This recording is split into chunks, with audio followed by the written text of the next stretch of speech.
ഞാൻ പോവുന്നാണോ കുഴപ്പം? എല്ലാവരുടെയും മുന്നിൽ വെച്ച് നിങ്ങളുടെ അമ്മ എന്നെ അപമാനിച്ചതിൽ കുഴപ്പമൊന്നുമില്ല. ഇനി ഈ അപമാനമൊക്കെ സഹിച്ച് ഞാൻ ഈ വീട്ടിൽ കഴിയണോ? സത്യത്തില് ആ വന്നവരൊക്കെ ആരാ? വിരുന്നുകാര്. വീട്ടിലേക്ക് വന്ന വിരുന്നുകാരുടെ മുന്നിൽ വെച്ച് സ്വന്തം മകന്റെ ഭാര്യയെ കുറിച്ച് ഇത്രയും അപമാനിച്ചത് വളരെ മോശമായി പോയി. അതിന് ഞാൻ സോറി പറയുന്നു. അതൊക്കെ പോട്ടെ, നീ അത് വിട്ടുകളാ. അമ്മയുടെ സ്വഭാവ രീതികളൊക്കെ നിനക്ക് നന്നായിട്ട് അറിയാവുന്നല്ലേ? അമ്മയുടെ ഓരോ പ്രവൃത്തികൾക്കും നീ ഇങ്ങനെ ദേഷ്യപ്പെട്ട എങ്ങനെയാ? Leave it.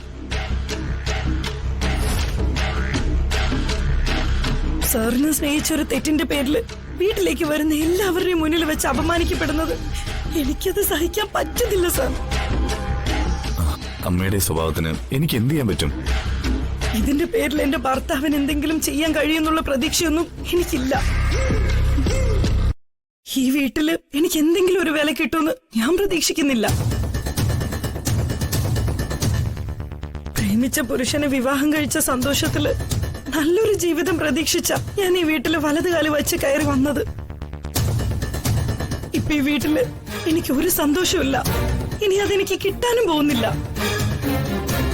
ഞാൻ ഈ വീട്ടിലുണ്ടെന്ന് ഈ വീട്ടിലുള്ളവർ അംഗീകരിക്കുന്നുണ്ടോ? ഇതെല്ലാം സഹിച്ച് ഞാൻ എന്തിനീ വീട്ടിൽ കഴിയണം? ഞാൻ ഈ വീട്ടിൽ നിന്ന് പോവാ. ഐശ്വര്യം, എടുത്തു ചാടി ഒന്നും ചെയ്യരുത്. നമുക്കെല്ലാം സംസാരിച്ച് ശരിയാക്കാം. അമ്മയുടെ മുന്നിൽ എനിക്ക് വേണ്ടി നിന്ന് സംസാരിക്കാനുള്ള ധൈര്യം നിങ്ങൾക്ക് ഒരിക്കലും കിട്ടില്ല സാർ. എന്നെ വെറുതെ പറഞ്ഞ് പറ്റിക്കാനൊന്നും നോക്കണ്ട. ഞാൻ പോവാ, എന്നേക്കുമായിട്ട് പോവാ. ഇത് നിന്റെ അവസാന വാക്കാണോ? ഇതല്ലാതെ ഞാൻ വേറെ എന്താ ചെയ്യണ്ടേ സാർ?